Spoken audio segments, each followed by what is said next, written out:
Oro chapal sleeper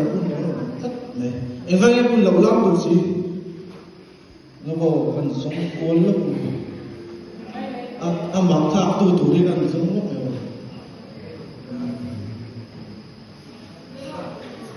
tu la ka le re kui nula lu ti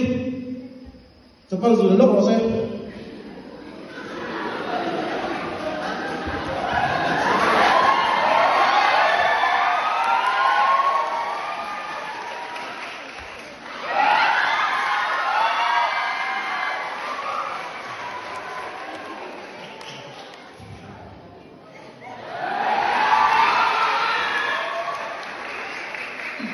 Nên quay về